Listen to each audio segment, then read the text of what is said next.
আসসালামু আলাইকুম। তো আমি এখন আছি আপনার আরাফাত ময়দানে। এই যে পিছনে আমার পিছনে আমি দেখাই রহমতের পাহাড়, যেখানে হুজুরে পাক সাল্লাল্লাহু আলাইহি ওয়াসাল্লাম এই জায়গার থেকে আপনার বিজয়ের ভাষণ দিয়েছিলেন। সেই জায়গায় বর্তমানে আমরা অবস্থান করতেছি। আমার পিছনে দেখতে পাচ্ছেন রহমতের পাহাড়। তো আমি এই বিষয়ে আরও বেশি জানবো আমার আমির সাহেবের কাছ থেকে। আমির সাহেব একটু সামনে আসেন। এই পাহাড় সম্পর্কে আপনি যেটুক জানেন আমাদের একটু জানান। আরাফাতের ময়দানে আলহামদুলিল্লাহ, এটা জাবালে রহমতের পাহাড়। রাসূলুল্লাহ সাল্লাল্লাহু আলাইহি ওয়াসাল্লাম ওনার যে শেষ খুতবা, বিদায়ী ভাষণ এখান থেকে দিয়েছিলেন। ঠিক আছে, আমরা সেই পাহাড়ে আসছি যেটা আরাফার ময়দানে অবস্থিত। রহমতের পাহাড়, জাবালে রহমতের পাহাড়। ঠিক আছে, এই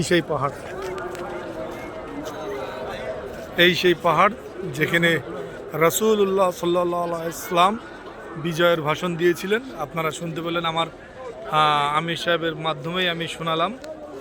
যেহেতু অনেকে এই জায়গায় যারা হজ করতে আসে, এই জায়গায় যদি অসুস্থ অবস্থায় থাকে, তার স্যালাইন চলে, তারপরও এই জায়গায় তার 1 মিনিটের জন্য হলেও আসা লাগবে, তা নাহলে হজ পরিপূর্ণ হবে না। যেমন এখানে এসে অনেকে অসুস্থ হয়ে পড়ে হাসপাতালে থাকে, কিন্তু তাকে অ্যাম্বুলেন্স করে হলেও এই জায়গায় নিয়ে আসা লাগে। তো এই সেই জায়গা আরাফাতের ময়দান, এরকম শোনা গেছে।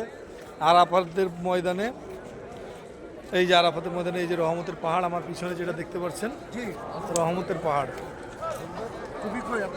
তো আলহামদুলিল্লাহ, আল্লাহর কাছে লাখ লাখ শুক্রিয়া।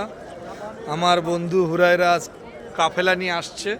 তো এই কাফেলায় আমি অনেক জায়গায় গেলাম, কারণ এইগুলো সৌদি আরব ছিলাম আমি, কিন্তু এই জায়গাগুলো আমার ঘোরা হতো না, বা এই জায়গাগুলো আমার যাওয়া হতো না, এই আমলগুলো হয়তো আমার করা হতো না, এই জায়গাগুলো আমি দেখতেও পাইতাম না। হয়তো একটা মিস হতো, একটা যাইতাম, হয়তো প্ল্যান করতাম একদিনে এক জায়গায়, কিন্তু আজ 15 দিন ধরে মোটামুটি এই জায়গায় আপনার বদরের প্লান্তর বলেন, যেখানে ফেরেশতারা অবতরণ হয়েছিল, সেই বালুর পাহাড় থেকে শুরু করে হাজিরা যেসব জায়গায় যায়, সব জায়গায় আমরা গেছি, আমি গেছি। তো এই জন্য আসলে আল্লাহর কাছে লাখ লাখ শুক্রিয়া।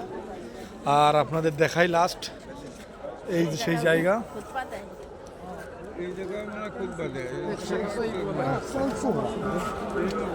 এই যে আগে এই পাহাড়ে উঠা যেত, এখন পুরোটা বন্ধ করে রেখে দিয়েছে পুলিশ দিয়ে গার্ড, কারণ এখানে অনেকেই এই